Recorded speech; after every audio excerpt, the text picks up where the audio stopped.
గుడికి తీసుకొచ్చావు. 6 hours journey మొత్తం వేస్ట్ చేసావు కదరా. నీ నమ్మి వచ్చినందుకు చెప్పుతో పట్టుకోవాలరా. అయినా ఒకసారి చూద్దాం లేరా. సారీరా, ఇలా ఉంటుంది అనుకోలేదు. మరి ఎలా ఉంటుంది అనుకున్నావు? చూడు, పాడుపడిన దాన్ని తీసి పడేయకుండా ఇంకెలా ఉంచేశారు. అది కాదురా. ఏది కాదురా? ప్రపంచ దేశాలు కంప్యూటర్లు, స్పేస్ షిప్లు అంటుంటే గుళ్ళు గోపురాలు అంటూ మన దేశం ఇంకా వెనకెళ్తుంది. రేయ్, తెలిసి తెలియకుండా మాట్లాడకండ్రా. అసలు ఇలాంటి పాత వాటిని కూల్చి పారేయాలరా. రేయ్, ఇంకెందుకు టైం వేస్ట్, పని వెళ్దాం. ఇంకోసారి రేయ్, ఇలాంటి గున్నా. గుళ్ళు చూడడానికి ప్లాన్ రేయ్. చేయి. రేయ్ ఆగురా. రేయ్, నేను చెప్పేది కొంచెం అర్థం చేసుకుంట్రా. రేయ్ ఏంట్రా? ఏంట్రా వినది? ఒకసారి మీ సెల్ ఇవ్వండి, అలాగే మీ పర్సు కూడా. చిన్న పనుంది, ఇవ్వండి. ఇక మీ వస్తువుల్ని మర్చిపోండి. ఇదిగో క్రెడిట్ కార్డ్, ఎంత కావాలో తీసుకొని ఇంతకంటే మంచివి కొనుక్కోండి. చూడు బాస్, ఆ పర్సు మా నాన్న గుర్తు ఉంచుకున్నాను. నువ్వెంత డబ్బిచ్చినా ఆ పర్సు మాత్రం ఇవ్వను. ఇది పాడైతే లాకర్లో పెట్టి చివరి దాకా జాగ్రత్త చేస్తా. నా సెల్ కూడా అంతే. అందులో నాకు కాంటాక్ట్స్ ఉన్నాయి, నా కెరీర్ ఉంది. నువ్వు కోట్లు ఇచ్చినా ఇవ్వను. ఇది కింద పడి పగిలితే వేరే సెల్లో అదే సిమ్ వేసుకొని వాడతాను. ఇవి పాడైనా మీరు జాగ్రత్తగా పెట్టుకుంటారు. ఇంతకంటే ఎక్కువ డబ్బు వచ్చినా అమ్ముకోరు. మీకు వీటితో ఉన్న సంబంధం మహా అయితే 5-6 ఏళ్ళు. ఈ మాత్రానికే మీరింత సెంటిమెంట్ ఫీల్ అయితే, క్రేన్లు, ప్రొక్లేన్లు, కార్లు, బస్సులు లేని కాలంలో ఎంతో మంది శిల్పులు తమ జీవితాల్ని ధారపోసి 800 సంవత్సరాల క్రితం కట్టిన గుడి ఇది. ఇంకో 1000 ఏళ్ళైనా ఇది ఇలాగే ఉంటుంది. ఆచరణ, ఆదరణ, ఆరాధన. ఈ గుళ్ళోని అణువణువులో మన పూర్వీకుల జ్ఞాపకాలున్నాయి. ఇక్కడ వీచే ప్రతి గాలిలో మన పూర్వీకులు ఈ లోకమంతా చల్లగా ఉండాలని చేసిన మంత్రఘోష ఇంకా వినిపిస్తూనే ఉంది. మీ సెంటిమెంట్లను కాపాడుకుంటారు, మన పూర్వీకుల సెంటిమెంట్లని మాత్రం నిలువునా కూల్చేసి రిసార్ట్లు కట్టాలా? ఎంత తేలిగ్గా చెప్పారు.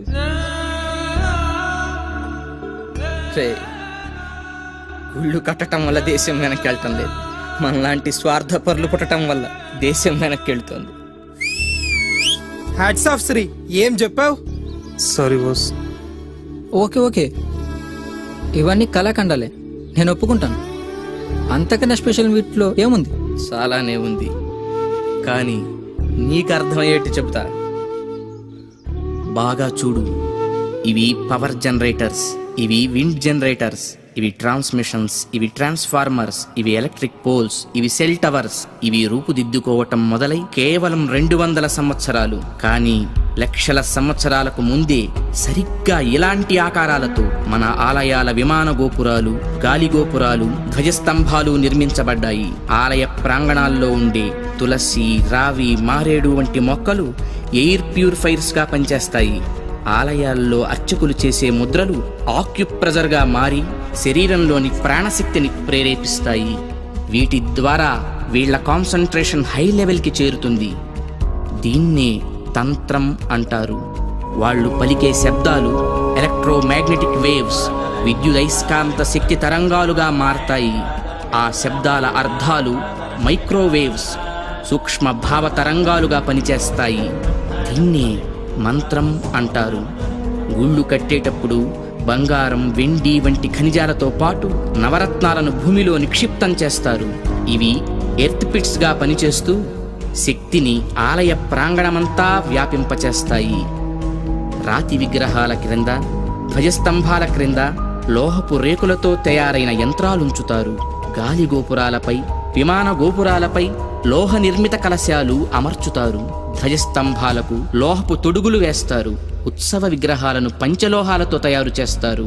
లోహం శక్తికి వాహకంగా పనిచేస్తుంది. దీన్నే యంత్రం అంటారు. మంత్రతంత్రాల ద్వారా ఉత్పత్తి చెందే శక్తికి ఈ యంత్రాలే రిసీవర్స్. ఇక హైడ్రాలిక్ పవర్ స్టేషన్స్ లో లాగా ఆలయాల్లో జరిగే అభిషేకాల్లో కూడా ఎత్తు మీద నుంచి స్వామి విగ్రహం మీద నీరు పడుతుంది. దానివల్ల పొటెన్షియల్ ఎనర్జీ కైనటిక్ ఎనర్జీగా మారుతుంది. ఇలా మంత్ర తంత్ర యంత్ర ప్రక్రియలతో విశ్వవ్యాప్తంగా ఉన్న ఇంటర్నల్ ఎనర్జీని రిసీవ్ చేసుకొని అందరికీ అందించే కాస్మిక్ పవర్ స్టేషన్స్ మన ఆలయాలు. ఈ జనరేటర్ నుండి ఉత్పత్తి అయిన విద్యుత్తు ట్రాన్స్మిషన్స్ ద్వారా టెర్మినల్ స్టేషన్కి చేరి అక్కడి నుండి సబ్ ట్రాన్స్మిషన్స్ ద్వారా ఎలక్ట్రిక్ పోల్స్ సాయంతో లో వోల్టేజ్ ఇళ్లకు, హై వోల్టేజ్ ఫ్యాక్టరీలకు అందుతుంది. సరిగ్గా ఈ జనరేటర్ లాగే గర్భగుడిలోకి చేరిన శక్తి అంతరాలయమంతా ప్రసరించి పరివార దేవతల ద్వారా విస్తరించి ఎలక్ట్రిక్ పోల్స్ వంటి ధ్వజస్తంభాల సాయంతో సామాన్యుల నుంచి మహాభక్తుల దాకా వాళ్ళ స్థాయికి తగ్గట్టు అందరికీ అందుతుంది. అందుకే గుళ్ళకి వెళ్ళే భక్తులు ప్రశాంతతను పొందుతున్నారు, గ్రహణ శక్తిని పెంపొందించుకుంటున్నారు. ఆ శక్తితోనే సమస్యలను పోగొట్టుకోగలుగుతున్నారు. అంటే అర్చకులు ఎలక్ట్రీషియన్సా? యా, అంటే మీరు చదివింది సైన్సా? Common sense.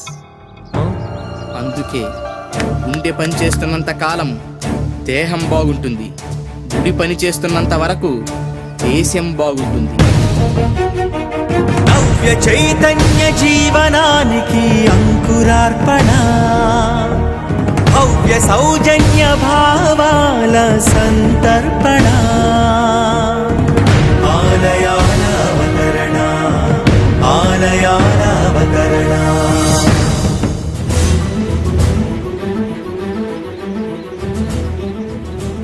ఏ బాస్, ఏం చేస్తున్నావు? ఈ రాళ్ళను గమనిస్తున్నా. ఇలాంటి రాళ్ళు ఎక్కడ దొరుకుతాయో తెలుసుకోవాలి కదా. ఏ స్టైలిష్, నువ్వేంటి? నేను డైరెక్టర్ని బాస్. మొత్తం ఇదంతా షార్ట్ ఫిల్మ్ చేసి ఒక అవేర్నెస్ తీసుకొస్తా.